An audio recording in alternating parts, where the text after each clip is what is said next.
Hi there, this is Samuel from Stadler and today I'm surrounded by water tanks of our humidifiers, and they have all one thing in common: they get dirty over time. So you need to do something against it, and in this video I show you the easiest way to clean your Stadler humidifier's water tank.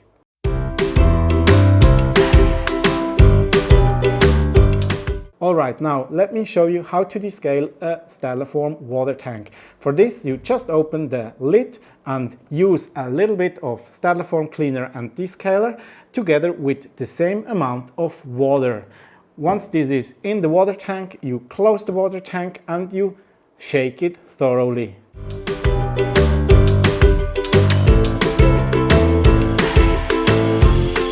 Once this happened, you just push in the middle of the water tank lid to get the pressure out of the water tank. Once this is done, you can just normally open your water tank and you can get rid of the dirty descaler.